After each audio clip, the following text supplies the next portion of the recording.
नमस्ते बच्चों, अब शिक्षा मैथ क्लासेस में आपका स्वागत है। तो आप लोगों को सूचना तो सब लोगों को मिल ही चुकी होगी। ये आपके बोर्ड एग्ज़ाम की डेट आ चुकी है। 24 मार्च 2022 से आपके एग्ज़ाम में स्टार्ट होने वाले हैं।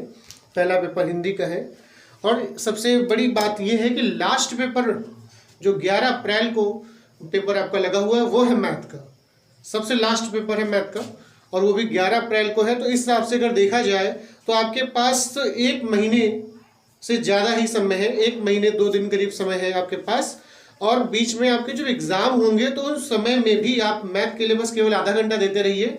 आपको किताब खोल के नहीं पढ़ना है, जो हमने पढ़ाया है बस उसी का रिवीजन करना है और डेली रोज क्लास देखनी है।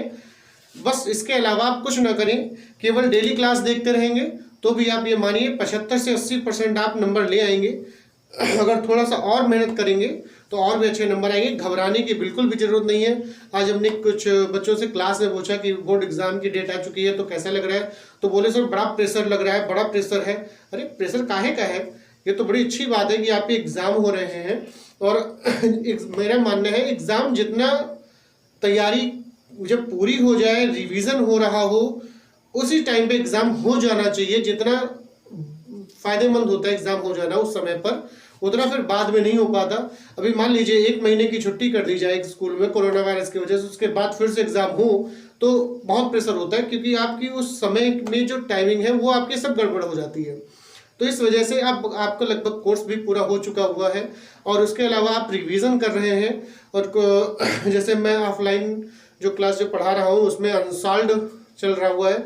एक बार किताब खत्म होने के बाद उसका रिवीजन हो चुका है, उसके बाद फिर अनसॉल्व्ड लगभग खत्म होने पे आ रही है। तो बिल्कुल प्रेशर मत अपने पे लीजिए, दिमाग को एकदम फ्रेश रखिए और हमारे साथ जुड़े रहिए, तो आप देखेंगे बहुत अच्छे नंबर आएंगे।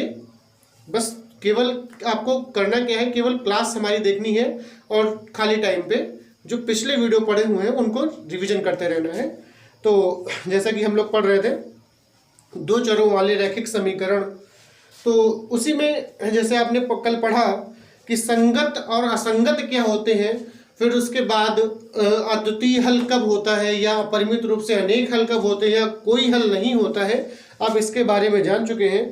तो जैसा एक क्वेश्चन इसमें ले रहे हैं कि निम्न रैखिक समीकरण, इसमें कुछ रैखिक समीकरण दिए गए हैं, हम उनको नोट कर देते हैं। पहले कुछ रैखिक समीकरण दिए गए हैं। जैसे पहला क्वेश्चन है कि x + y = 5 और इसी की दूसरी समीकरण है 2x + 2y = 10। ये पहला क्वेश्चन है, 2 युग्म दिए गए हैं। दूसरा क्वेश्चन दिया गया है कि 2x + y - 6 = 0 और दूसरी समीकरण है, इसी की दूसरी समीकरण जो है वो है 4x - 2y - 4 = 0। उसके बाद एक किसी का तीसरा क्वेश्चन है कि 2x - 2y - 2 = 0 और 4x - 4x - 7y - 5 = 0।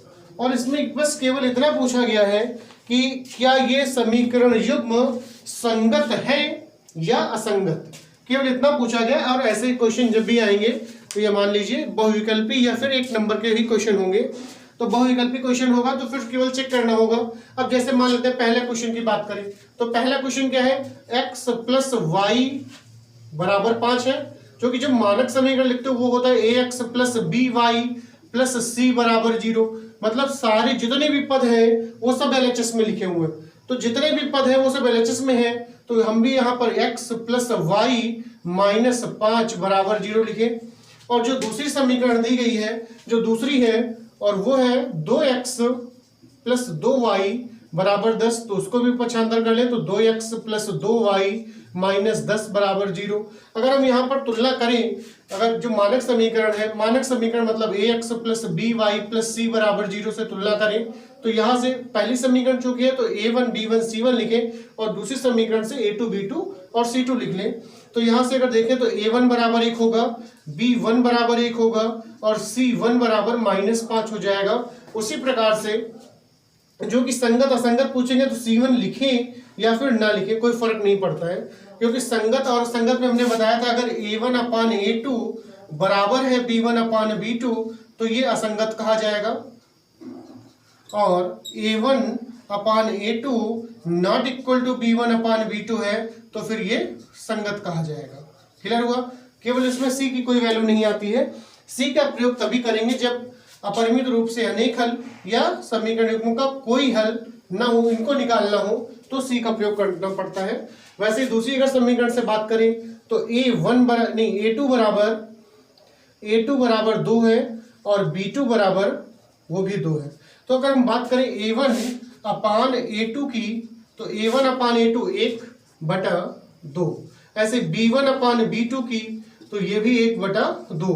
तो देखेंगे यहां पर कि A1/A2 बराबर B1/B2, तो क्या लिखेंगे कि समीकरण युग्म असंगत है। क्लियर हुआ? असंगत है, समीकरण युग्म असंगत है। वैसे ही फटाफट दूसरा और तीसरा क्वेश्चन ले लेते हैं। दूसरे और तीसरे क्वेश्चन को देखेंगे तो यहां से अगर हम बात करें दूसरे क्वेश्चन से डायरेक्ट करेंगे। यहां पर दूसरे क्वेश्चन की बात करें तो A1 बराबर 2 है, B1 बराबर यहां से देखें तो y है। ऐसे दूसरी समीकरण की बात करें तो A2 बराबर 4 होगा और B2 बराबर -2 है। क्लियर हुआ? तो यहां से अगर हम A1/A2 निकालेंगे, A1/A2 तो यह आएगा 2/4, मतलब कटेगा तो 1/2। अगर हम बात करें B1/B2 की तो B1 का मान 1 और बटा B2 का मान -2, मतलब -1/2। तो देखेंगे यहां पर इनकी वैल्यू तो बराबर है, दोनों मान 1/2 है, लेकिन एक मान पॉजिटिव है तो दूसरा निगेटिव। तो आप जानते हैं जैसे 2 और -2 कभी बराबर नहीं होते तो 1/2 और -1/2 भी बराबर नहीं होंगे। तो यहां पर हो जाएगा A1/A2 is not equal to B1/B2, मतलब समीकरण युग्म क्या हुए? संगत। क्लियर हुआ? मतलब संगत है, मतलब हम दोनों को हल करके x और y के मान निकाल सकते हैं, इसलिए समीकरण युग्म संगत हुए। तो इसी प्रकार से तीसरा क्वेश्चन है। तीसरे क्वेश्चन को आप लोगों को खुद करना होगा और हमें कमेंट में इसके बारे में बताएंगे क्या ये समीकरण युग्म संगत है या फिर असंगत। क्लियर हुआ?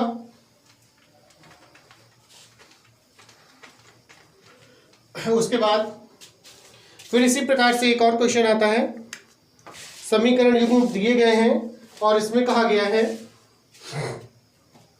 पहला क्वेश्चन है 5x - 4y + 8 बराबर 0, और इसी की दूसरी समीकरण है 7x + 6y - 9 बराबर 0। ऐसे दूसरा क्वेश्चन जो दिया गया है वो है 9x + 3y + 12 बराबर 0, और 18x + 6y और +24 बराबर 0। और जो तीसरा क्वेश्चन है इसका वो है 6x - 3y + 10 बराबर 0, और 2x - y + 9 बराबर 0। मतलब 3 क्वेश्चन है, तीनों में दो समीकरण दी गई हैं, समीकरण युग्म दिए गए हैं। क्लियर हुआ? तो अब यहां पर हम देखेंगे और इसमें पूछा गया है कि इसमें कौन से समीकरण युग्म ऐसे हैं जिनका अद्वितीय हल है, अद्वितीय हल है, दूसरा समांतर है और तीसरा संपाती है, मतलब इनका कोई हल नहीं है। क्लियर हुआ? समांतर जब भी कहा जाएगा, समांतर का मतलब आप समझ लीजिए कि जैसे इसमें इन्होंने एक शब्द बोला है कि प्रतिच्छेद करती हैं, मतलब प्रतिच्छेद करती हैं, इसका मतलब हुआ कि दोनों रेखाएं एक दूसरे को एक जगह पर काट रही हैं, मतलब हुआ कि एक अद्वितीय हल होगा। क्लियर हुआ? जब पूछता है द्वितीय हल होगा या फिर कह दे प्रतिच्छेद करती हैं तो बात एक ही है। उसके बाद कह देता है समांतर है, अथवा इसी को कहा जाता है कि अपरिमित रूप से अनेक हल होंगी।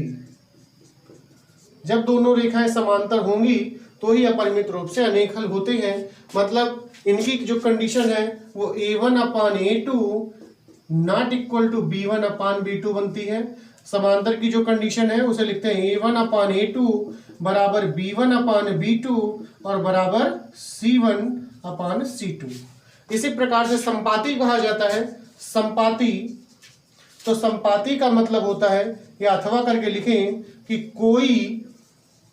कोई हल नहीं है, कोई हल नहीं है, उसे कहते हैं संपाती। मतलब कंडीशन होती है उसकी A1/A2 बराबर B1/B2 और is not equal to C1/C2। तो हमें इसमें यह पूछा गया था कि कौन कौन से समीकरण हम प्रतिच्छेद करते हैं, कौन से समांतर हैं और कौन से संपाती हैं। मतलब अगर हम ये जान लें अद्वितीय हल जिसका है तो प्रतिच्छेद करेंगी, अपरिमित रूप से अनेक हल होंगे मतलब समांतर होंगी, और कोई हल नहीं होगा तो फिर संपाती होंगी। क्लियर हुआ? क्लियर हो रहा होगा यहां तक? उसके बाद आप देखेंगे यहां पर एक एक क्वेश्चन को। पहले क्वेश्चन की बात करें। पहले क्वेश्चन से जैसे अभी पिछले क्वेश्चन में आपने तुलना करके A1 B1 C1 और A2 B2 C2 के मान निकाले, उसी प्रकार से पहले समीकरण से भी मान निकालेंगे। अगर हम बात यहाँ करें थोड़ा डायरेक्ट ले रहे हैं तो A1 बराबर कितना होगा? A1 बराबर होगा 5, B1 बराबर कितना होगा? -4 और C1 बराबर है 8।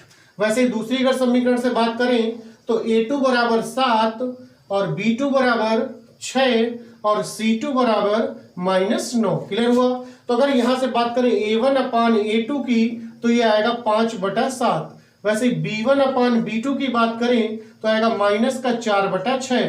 तो 2 दूना 4, 2 तिया 6 मतलब -2/3। तो देख रहे होंगे कि A1/A2 is not equal to B1/B2 है। मतलब रेखाओं जो समीकरण युग्म है उसका एक अद्वितीय हल होगा। मतलब रेखाएं प्रतिच्छेद करती हैं। क्लियर हुआ? रेखाएं प्रतिच्छेद करती हैं। इसी प्रकार से दूसरे क्वेश्चन की बात करें। अगर हम दूसरे क्वेश्चन की पहली समीकरण की बात करें, पहली समीकरण से A1 बराबर 9 है, B1 बराबर 3 और C1 बराबर 12। ऐसे दूसरी समीकरण की बात करें तो दूसरी समीकरण से A2 बराबर 18, B2 बराबर 6 और C2 बराबर 24। तो यहां से अगर बात करें A1/A2 बराबर तो 9/18 आ जाएगा, मतलब 1/2। अगर बात करें B1/B2 की तो B1/B2 3/6 है, तो ये कट जाएगा तो आ जाएगा 1/2। क्योंकि आपने पहले वाले क्वेश्चन में देखा उसमें C1/C2 का मान नहीं निकाला, क्योंकि A1/A2 और B1/B2 दोनों बराबर नहीं थे, इसलिए हमने C1/C2 की कोई जरूरत नहीं पड़ी। जब बराबर होते हैं तो C1/C2 की जरूरत पड़ती है। जैसे यहाँ पर A1/A2 और B1/B2 के मान बराबर है तो सबसे पहले हम C1/C2 के मान निकालेंगे। तो यहाँ हो जाएगा C1/C2 बराबर 12/24। तो ये कट जाएगा तो बराबर आएगा 1/2। देखिए जरा यहाँ पर A1/A2, B1/B2 और C1/C2 तीनों के मान बराबर है। तो यहाँ लिखेंगे जो कि A1/A2 बराबर B1/B2 और बराबर C1/C2। जब तीनों बराबर होती हैं तो क्या लिखते हैं कि समीकरण युग्म के अपरिमित रूप से अनेक हल होंगी। अनेक हल होंगे अर्थात रेखाएं परस्पर समांतर होंगी। क्लियर हुआ? दोनों रेखाएं समांतर होंगी अर्थात उनके अपरिमित रूप से अनेक हल होंगे। क्लियर हुआ? दोनों चीजें क्लियर हो रही हैं यहाँ पर। वैसे तीसरे बात करें तीसरे क्वेश्चन की, तो इसी प्रकार से तीसरे क्वेश्चन से भी मान निकालेंगे। फटाफट नोट करते रहेंगे।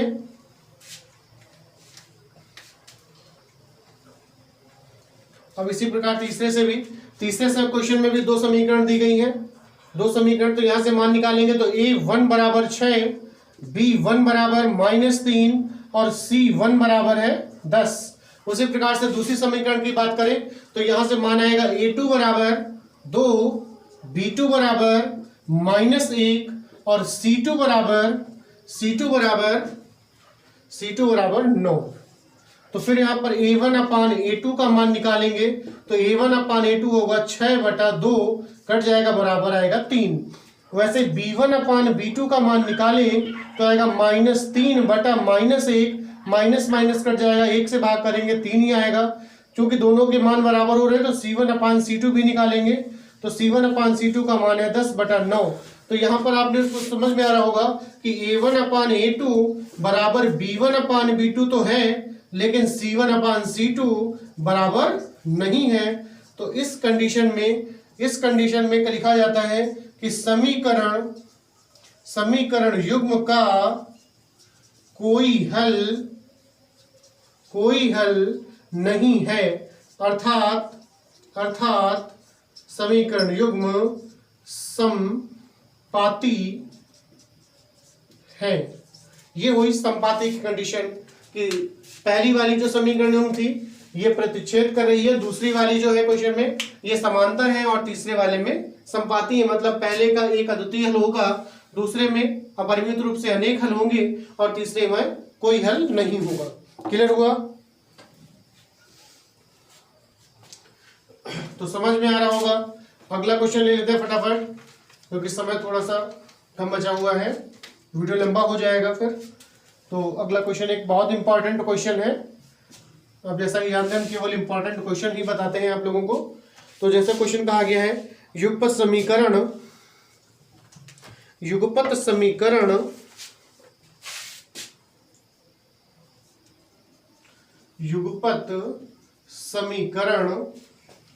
के x प्लस 3y बराबर -3 और कहा वहां दूसरी समीकरण दी गई है 12x है और प्लस के y बराबर -k की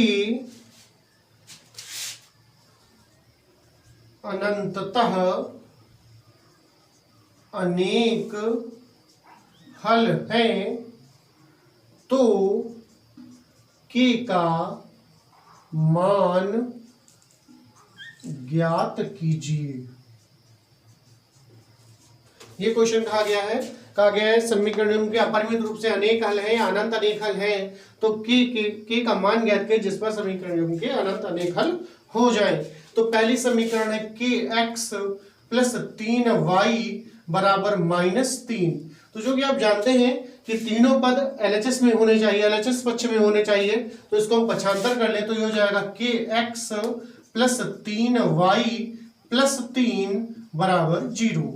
उसी प्रकार से जो दूसरी समीकरण दी गई है, जो दूसरी समीकरण है वो है 12x प्लस ky बराबर -k, या इसे लिखें 12x plus ky plus k बराबर 0। ये दो समीकरणें थी।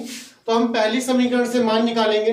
पहली समीकरण से मान निकालें मतलब पहली समीकरण को जो मानक समीकरण होते हैं ax plus by plus c बराबर 0 उससे तुलना करेंगे। तो यहां से a1 बराबर आएगा k, b1 बराबर होगा 3 और c1 बराबर वो भी 3। वैसे दूसरी समीकरण से मान निकालें तो यहां से आएगा a2 बराबर 12, b2 बराबर k और C2 बराबर की। क्लियर हुआ? तो कहा गया है अपरिमित अनंत अनेक हल है, क्या लिखे, चूंकि समीकरण युग्म की अनंततः अनेक हल हैं, इसलिए कंडीशन होती है A1 अपान A2 बराबर B1 अपान B2 और बराबर C1 अपान C2। मान लगाएंगे यहां पर, तो A1 का मान है k और बटा A2 का मान 12, वैसे बराबर B1 का मान है 3 और बटा B2 का मान है k। बराबर C1 का मान है 3 और बटा C2 का मान है K। तो अगर हम बात करें इन दोनों को बराबर करके K का मान निकालेंगे तो नहीं निकल पाएगा, क्योंकि दोनों संख्याएं बराबर हैं। तो इन दोनों से मान निकालें तो यहां लिखेंगे जब K बटा 12 बराबर 3 बटा K, तो तिरक गुणा कर दें तो ये हो जाएगा K स्क्वायर बराबर 36। तो आप जानते हैं कि 36 जो है वो 6 का वर्ग होता है। तो यहाँ लिखेंगे K स्क्वायर बराबर 6 का वर्ग या K बराबर 6। तो ये होगा K का मान, K बराबर 6। अगर K बराबर 6 है तो समीकरण युग्म के अनंत अनेक हल होंगे। उम्मीद करते हैं आप लोगों को वीडियो अच्छा लग रहा होगा, क्वेश्चन समझ में आ गए होंगे। तो चैनल को लाइक और शेयर जरूर करें और बिल्कुल प्रेशर न लें एग्ज़ाम का, बस हमारे साथ जुड़े रहें। तो स्वस्थ रहें, व्यस्त रहें, मस्त रहें। धन्यवाद क्लास।